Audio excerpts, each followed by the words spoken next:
It's such a pleasure to be here and to see all you and, to come out for the first time in 3 years. This is actually only the second public event I've come to as well, so we're coming out together. I'm going to have to put these on. I keep telling myself I don't have to, but it's true. No, that's not working either. Okay. So I am incredibly grateful to be given this honor from an organization that I admire so much, that has advanced the cause of civil rights and equity for over 50 years. Thank you, Elika, Mark, and everyone who made it possible for me to be here. Thank you, the board. Thank you, everyone. I'm especially moved to recall that it was my partnership with Latifah Simon and my former student, Priscilla Ochen, and several others who engaged in conversations about the ways that Black women and girls were marginalized in surveillance and mass incarceration movement building. It was a critical inquiry that started right here in the offices not far from here that grounds so much of the work that AAPF does today. That work that started in those conversations has become Black Girls Matter. It has become Say Her Name. It has become part of movements that begin as efforts to see, to name, and to address gaps in our daily movement practices. This is intersectionality in action, acknowledging that our movements, although often well-intentioned, often leave out key dimensions of the social problems we're facing, in part because our imagination is limited to the ways that more visible members of the groups experience the problem. Police violence, mass incarceration, disciplinary policies and practices have often been imagined as exclusively male problems. But as Black Girls Matter and Say Her Name uncovered, there are particular ways that structures place Black women and girls in harm's way. These insights echo the other ways that intersectionality broadens social justice advocacy, such as in the struggle against violence against women, where initially the needs of women of color were sometimes elided to their peril. Mapping the Margins, an article I wrote about the domestic violence and rape crisis movement, gave testimony to the need for intersectional prisms to better see and understand how to shape our liberatory practices. And it has been central not only to deepening commitments to anti-racism and to feminism, but also in uplifting intersectional vulnerabilities that are often overlooked in the fights for LGBTQ rights, for people with disabilities, undocumented people, those living in poverty, even when working multiple jobs, among the many more applications. Intersectionality, like critical race theory, isn't a thing. It is a way of viewing things, to see better so we can do better.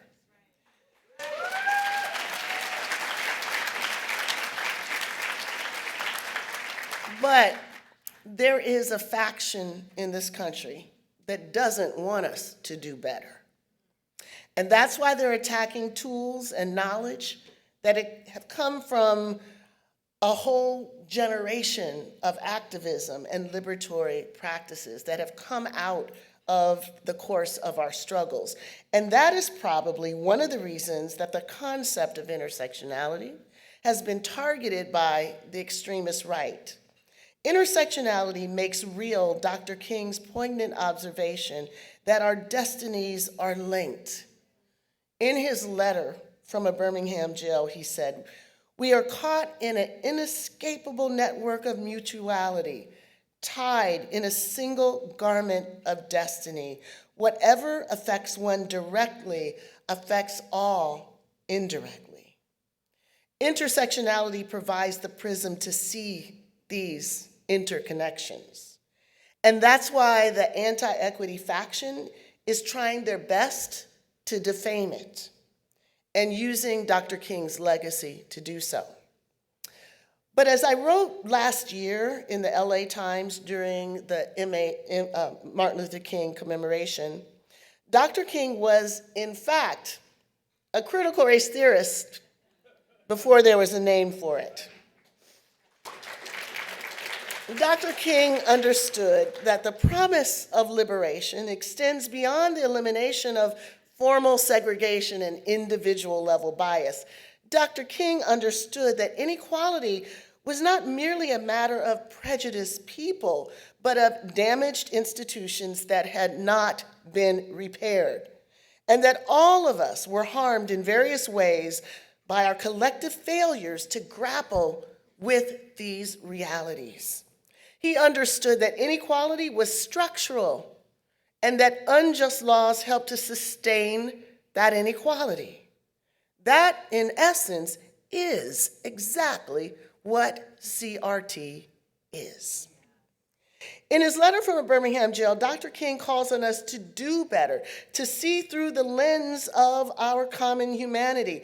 Intersectionality provides that conceptual prism for us to do so. And perhaps this is the reason that, under pressure from Governor DeSantis in the spate of anti-woke laws, the College Board has scrubbed all mention of the letter from a Birmingham jail and all mention of mapping the margins from the framework for its new AP African American Studies course. Key concepts and movements such as Black feminism, queer theory, Black Lives Matter, reparations, the new Jim Crow were either erased altogether or made optional topics.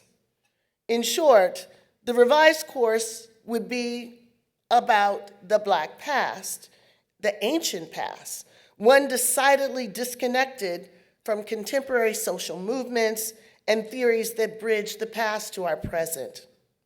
All of the learning objectives related to structural racism and intersectionality have been eliminated, as well as certain course goals, such as those instructing students to assess real-world problems, and the goal to evaluate the past, the present, and the future, implications of major social movements. Those were goals, they have been scrubbed out. Now, for those of you who've been following anti-woke laws that have spread throughout the country, this perhaps comes as no particular surprise. Currently, these so-called anti-divisive concept laws have been introduced in 43 states. They've been passed in 20 states. 20 explicitly name critical race theory. What has been framed as anti-wokeness, in fact, is a very old idea that has been gestating in extremist circles for generations. That is, that equal rights, diversity, and inclusion are racially discriminatory, preferential treatment, anti-white. This notion that anti-racist thought threatens to harm white people is really at the core of these laws, the idea that anti-racism is anti-white. We heard that during Reconstruction after the passage of the Civil Rights Law. We heard it during Redemption when the suppression of Black voting, Black education, and Black testimony ushered in 7 decades of racial tyranny. We heard it during the era of massive resistance that followed the historic Brown versus Board of Education decision. And we're hearing it now again. And we've seen it on billboards in select communities throughout the South as a slogan and a project of the far right dedicated to exposing a white genocide project. Now, what's bone-chilling is that this concept that anti-racism is anti-white, that diversity is about white replacement theory, has now become normalized. It has become one that actually lives at the very heart of the mainstream political campaign. It's not just Governor DeSantis, and it's not just those on the far right anymore. But what happened between Governor DeSantis and the College Board should be alarming for another reason. The College Board's dance with DeSantis provides us with clear evidence that our mainstream institutions are far from capable of standing up to the kinds of policies that are undermining our democracy and bringing us to the brink of fascism. Extremist ideology has informed educational policy in Florida and in other states, forcing institutions that need and want to do business there to make a choice: concede and appease, or stand up to censorship, even if it means the loss of a valuable market. Despite claims to the contrary, we know that some of the choices made by the College Board were driven by anti-woke ideology. Take, for example, intersectionality, the reason it was removed. A College Board official officially admitted on the record to the New York Times that intersectionality was cut because, quote, it is basically drained of its meaning and filled with political rhetoric, unquote. Of course, intersectionality is not drained of its meaning for the millions of people around the world who use it to make sense out of their lives. Yet a concerted campaign to distort and demolish transformative ideas can win the day when mainstream institutions normalize it and abide by the lowest common denominator.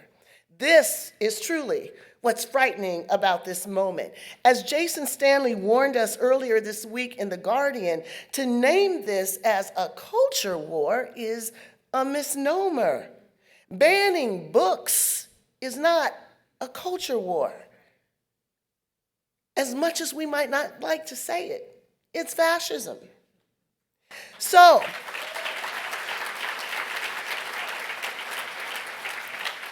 what does this mean to me and to us tonight?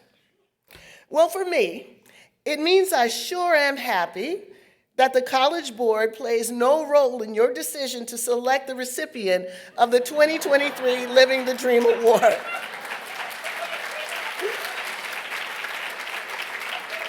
Clearly, I wouldn't be standing here or anywhere else, so I thank the universe for that. It also means that in various ways, we all will have to face what we're willing to sacrifice to resist this ugly and damaging turn in our nation's politics. There will be more as politician after politician seeks to out-Trump Trumpism. And with the power of the state purse and the organs of government at their disposal, this faction can exact costs that many of our institutions have not had to pay in a generation. We can't forget in this moment that segregation itself was propped up by business and other economic interests unwilling to break with racist norms and practices. It was only when our interests aligned with the segregationist hold on mainstream institutions that allowed that hold to be broken. Then we were able to claim any sort of freedom. That time has come back with a vengeance, and the question for us now is, are we ready to fight?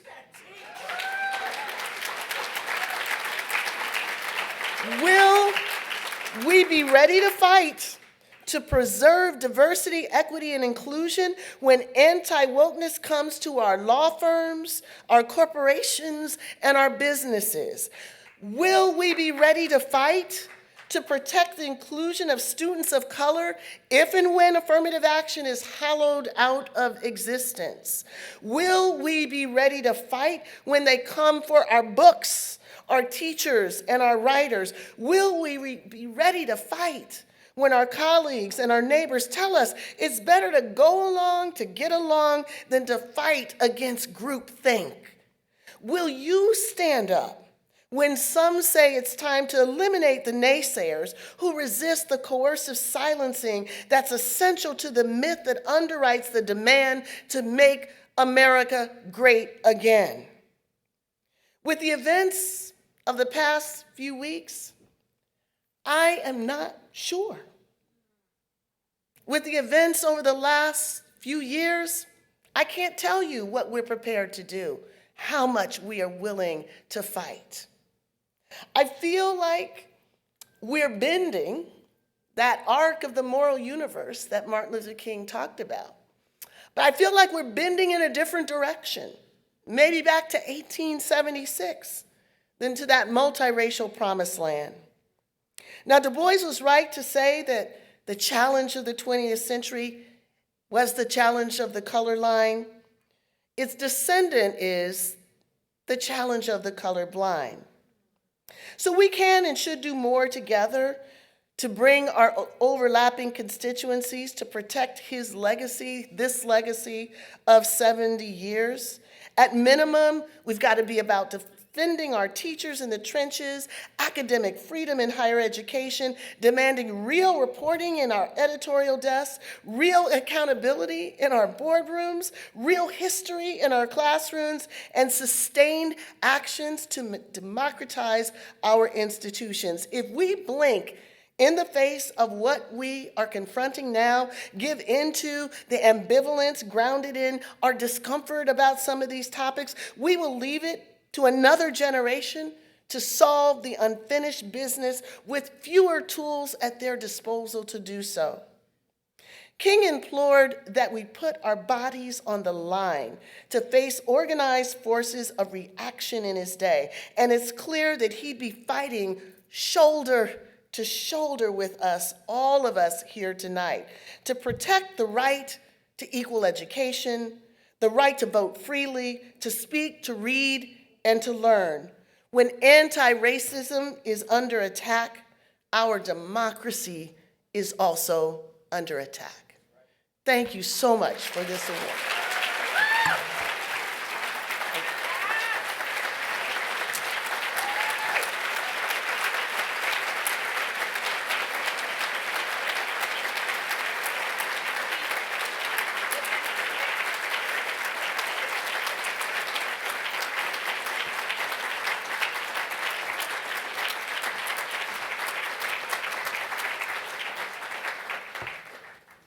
We are indeed living in strange and difficult sometimes times, but I think, Dr. Crenshaw, you've given us our marching orders. You've said there is a way, and you're defining it, so thank you for that wonderful address you gave us tonight, and reminding all of us how important the work of the LCCR is.